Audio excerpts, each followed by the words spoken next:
What was Andre Onana thinking when he allowed two goals that he would have saved easily to get past him? In hand the leak.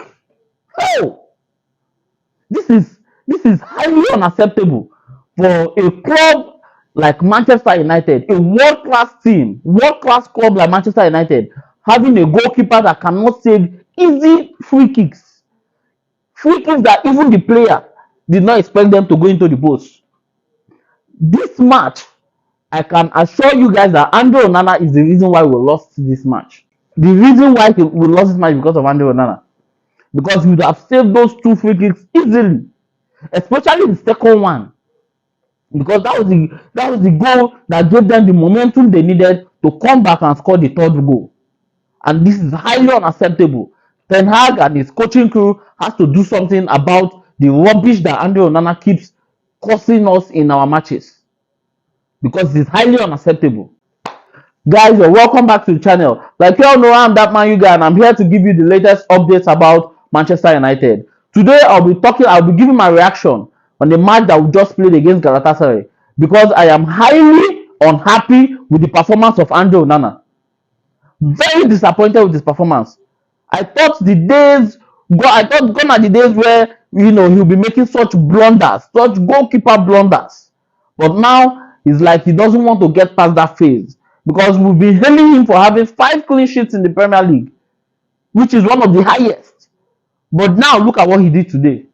It'd be like when they hail these players, their heads they big too much, so they'll come begin to mess up. Well, today I'll be talking about the performance of our key players. For instance, they brought on Kobe Mainoo, which is something I want to talk about. You can see that boy has a very huge potential.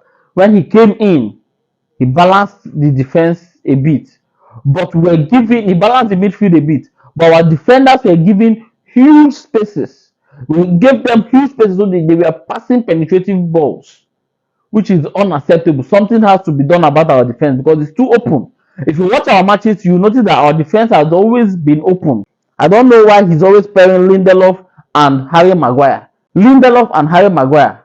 I don't know why. I don't know why. He has been pairing these two players and they've not been performing well. Our matches that we had those clean sheets, it's not like they performed well. It's just that we're very, very lucky for us not to concede goals. And Onana performed better in those matches. That was why he had those clean sheets. Or else, the defense were always open. Opposition were always having clear-cut chances. Like the match against Everton, they had a lot of they missed 4 clear-cut goals. 4 goals that they missed. Why? Defense was open. Something has to be done about the defense. It's a good thing that Martinez will soon be back from injury, so we'll see how that goes with the defense. Bruno Fernandes is another player I want to talk about. You can see that whenever Bruno Fernandes is right where he belongs, in the middle of the park, he performs better. His passes are top-notch, and his shots are very accurate. Look at the sensational goal he scored today. I would have been a very happy man if this match ended, even if it was 3-2. I would have been a very, very happy man because we had some very good performances from our players. Players like Garnacho. Garnacho tried. Look at the goal he scored. Bruno Fernandes, same thing. Sensational strike. One of the very superb goals of the night. Very nice. Look at the third goal from Scott McTominay. You can see that the teamwork, there's great teamwork. We're happy that Wan-Bissaka is back, which is another very good addition to the team. When Wan-Bissaka was in the team, you can see that Zaha was having it a bit difficult to penetrate, just the way he was doing when they brought in Dalot. When Wan-Bissaka was there, he was marking, and you can see that he has improved his forward play greatly. He was the one that gave the assist that Scott McTominay scored. So you can see that he gave us, he improved his forward play and is getting better and better as time goes on. Because that was a huge deficiency in his game. He didn't know how to go forward. His forward runs, yes, he knows how to make forward runs, but the end point of all his forward runs were rubbish. He would make wrong passes, but now he's making better and accurate passes, even better crosses. I think they should include him more into the team, especially now that he's back from injury. Diogo Dalot is clearly an offensive defender. He's a defender that is better when he's going forward. You can see it is clear. His defensive game is not as top-notch as it should be. It's not as strong as that of Wan-Bissaka. So he should improve on that. He should improve on that. Our game today, initially it was a satisfactory performance by the team, especially in the first half and the early parts of the second half.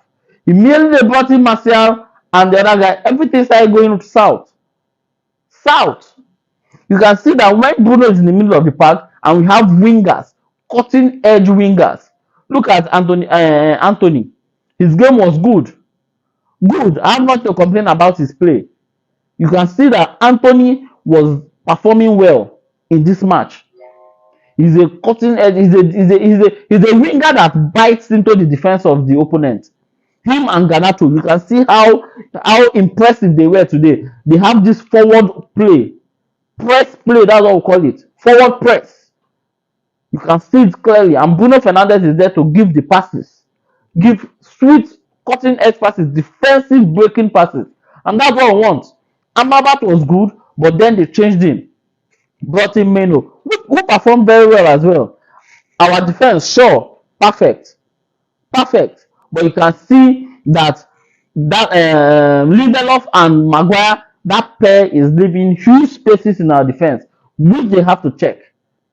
I'm disappointed with the performance in the second half and how they allowed Galatasaray to come back from 2 goals down and they came out and got a draw from us. We are supposed to have the complete 3 points. This game felt like a loss for me. It felt like a loss because Andre Onana gave up, like he caused a lot of blunders, which is not supposed to be so at all. Something has to be done. We have to start testing Alte Bayindi to see what he can bring to the team because I don't understand what Andre Onana is doing there. Yes, he's been performing well, but in key matches like this that determines our fate in this season's Champions League, you have to bring in your best. Bring in your best and top and highest performance. That's what we want from me as a club and as a goalkeeper playing for us in the club. We have to do better. We have to do better. Look at Pelestri. When he was brought on, look at Pelestri. Balls that he was supposed to just give a simple tapping, simple pass to Scott McTominay. For him to just do a simple tapping or a simple shot and we have the goal. We win the match 4-3. He's there being greedy, selfish. He wants to impress. He wants to have his name on the scoreboard. That is highly unacceptable. This coach needs to sit these boys down and tell them what's at stake. Because a lot of fans are angry with the performance of the club. A lot is at stake. Right now, we are at the bottom of the table, and in fact, I feel like we are out. We are out because we need a win against Bayern Munich, which is almost impossible. I don't want to say it's impossible, but it's almost because Bayern Munich has won all their matches in this year's Champions League, and we've gotten just one win. Now, if we win Bayern Munich, we will now depend on Copenhagen to win Galatasaray, which I can't see happening. And it depends on how many goals, the goals difference that we're going to use and win Bayern Munich, which I can't still see happening. Is it that we are going to settle for the Europa Cup, or we are out generally from Europa Cup and Champions League for this season, which is unacceptable. It's not done for a club like Manchester United going out of Champions League in the group stage where we were like the second most favorite team in that group to qualify. You can see from the match statistics that they had 16 shots while we had 17 shots, but they had 8 shots on target and we had 4 shots on target. Just 4. Ball possession, they had 58 while we had 42. Passes, they had more passes than us. 422 passes while we had 310. Pass accuracy, they were still higher than us. 79% while we had 75%. Fouls, now that one we go can't get high position. We got 18 fouls, they got 15. Yellow cards, 4, they got 2. No red cards. Offsides, 3, we got 2. Corners, they had 5 while we had 3. Now, looking at the table, you're going to see that we've won just 1 match and we've lost 3 and we drew 1.